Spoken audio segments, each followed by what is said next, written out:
So that material that we heated up, it's already soft, and you can kind of see through it. I don't know if you can see my fingers through that material. It's almost transparent, kind of translucent anyway. It's really soft. And very soft as paper. And I'm gonna cut that hole out where just underneath where Dr. Haywood's thumb was. So while it's easy to work through, we take advantage of that to... How long will it stay this soft? Depends on the temperature in the room or if we apply any kind of a cooling agent, but it'll stay this way for maybe 2 or 3 minutes until it can't be manipulated anymore. So I'm going to put it back in. Oh, actually, we're okay. Actually, we can apply it now. So we'll put this on Dr. Haywood's hand, and we would mold it around like this, and you can kind of see where it's going to come back together. Once the material is on, then we trim up the edges and we trim up the lines to make sure it fits the way we want it to fit. We roll the edges, so like where his wrist would bend, we would roll this up slightly, just so that we didn't create any pressures or anything that would damage his skin or be uncomfortable. We might roll this down some to keep it off of the rest of his hand. But that would give him support through this joint in the thumb so that he would be able to do activity that maybe he couldn't do because of pain or injury. So this would give him that kind of structure and support. But it would take a few minutes for this to cure, and then we would just add a Velcro strap to the back. Actually, we could put a little something on to kind of, so you can see kind of a finished product. You'll hold that kind of there.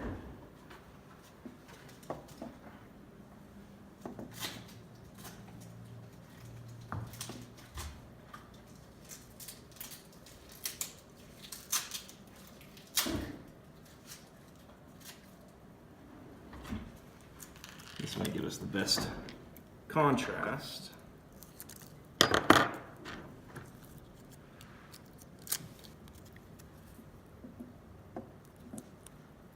And for the sake of time, we'll just put it on without doing much trimming.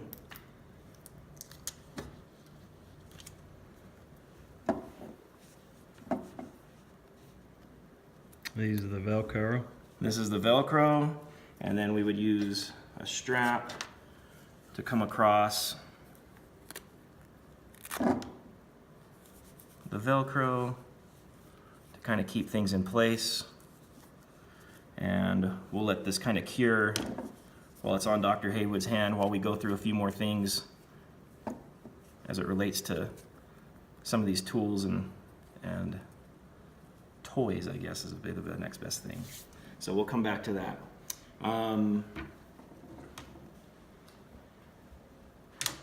These help. These are a very simple, kind of a funny looking tool, but a lot of people use them because they have a broken wrist or they have some other injury that makes it to where it's hard for them to hold things or to move their wrist. And so something like this gives them a distraction because they're trying to move this ball all the way down and through to the other side just by moving and turning their wrist and hand and while holding a grip. But there's no weight to this. There's very little weight because it's hollow aluminum, and then they have this little, it looks like a bobber to me, from one side to the other. And then they can turn it a little bit in their hand, and it changes the pathway that their wrist has to turn in order to accomplish the same goal.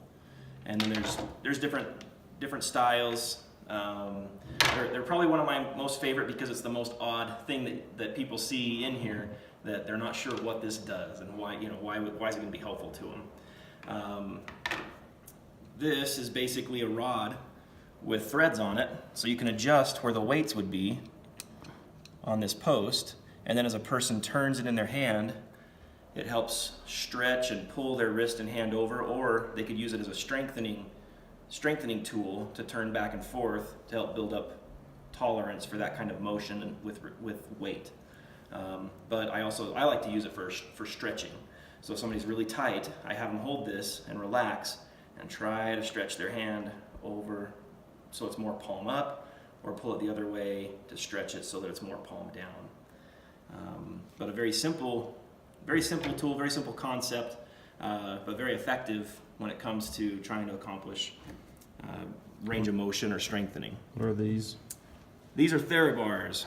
So they're Do you eat 'em? a rubber. I've never eaten one. I'm sure a dog would enjoy chewing on it, but you use it to bend and turn and twist, and just for gripping.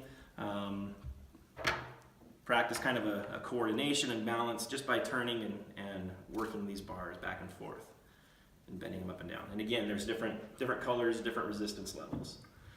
And probably the next most common tool that we use is elastic band, TheraBand. And so by utilizing something as simple as this, we don't have to worry about weights, we don't have to worry about dumbbells or anything, kettlebells or anything else that takes space or is heavy, but we can apply a lot of resistance by different colors of bands that are harder to use, but to help build strength in their arms, perhaps in their wrists, and you can move it just every different direction of motion that there is, you can apply pressure to and create strength in that part of the hand. So even though same with the bars, you can create that same motion as bending the bar with something simple like this, and take it as easy as in their pocket or luggage or wherever else they go. But this is a very, very common tool in therapy and very effective depending on what you're trying to do. So your brace is probably fairly hardened, isn't it? It's kind of cooled off. Yep. And so what we would do is now that it's cool, it wants to hold this shape.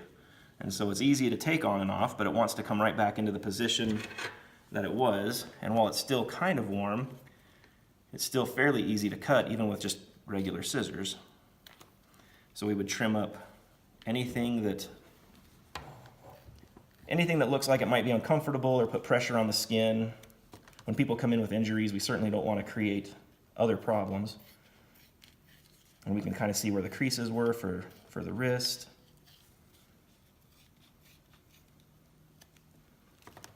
Make their strap look nice, round the corners. And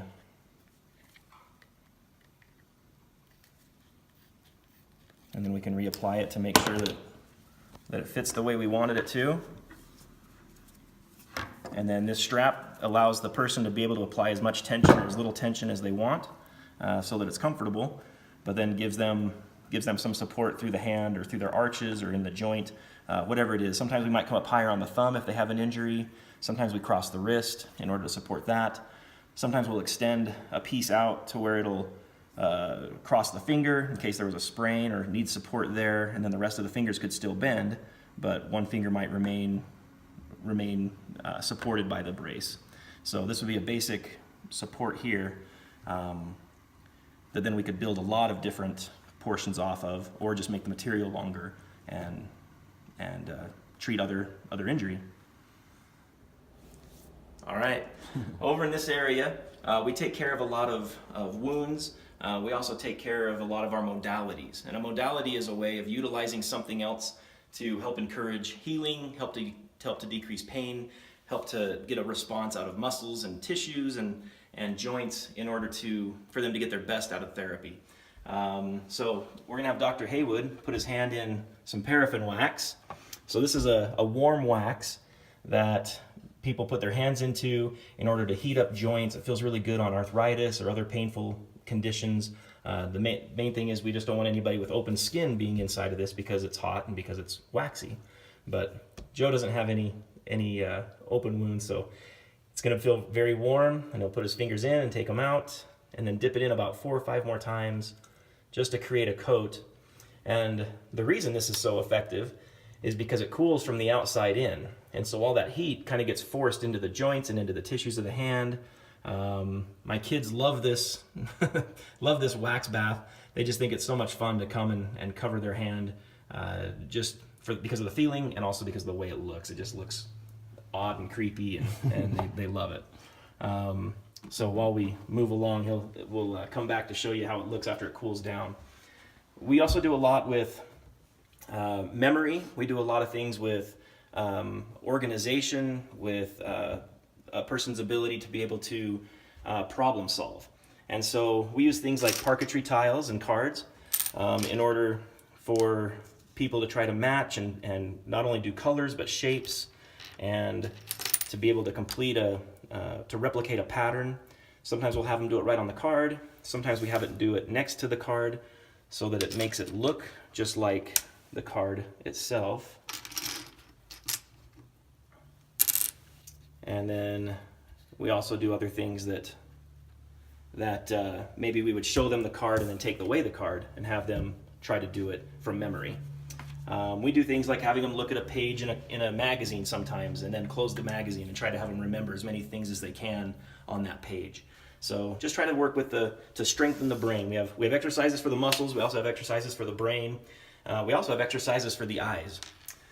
This is called a Brock string, and it's a very simple device. It's a shoestring with a bead, and the way it works is you have the one person who's administering the exercise on one end, and you have the other person. I'm going to steal the camera from Dr. Haywood. He's going to put this string right on his nose, and then the bead is here, and he has to focus on that bead, and that works the muscles in his eyes. And then we're going to move that bead forward, and he's got to focus on it from that point. And then we move it forward again, and he's got to focus on it from that point. Am I cross-eyed? So it really works on exercising those muscles in the eyes. Hopefully you didn't get the last things I have here just to kind of demonstrate is something simple that we might do with young people, but adults as well. I would give them a set of cards, and they might be all mixed up, and then they have to organize them so that it tells a story. So you go step by step, that this person shows up with a ladder to an apple tree, sets up the ladder, begins picking apples, creates a basket of apples, and then hands one to his girlfriend. So you have different scenarios, and it's an exercise for them to be able to put that into an order that makes sense. How's that hand looking? Pretty cool. Look at that, guys. I'm covered in wax. Bend it and make it kind of tear.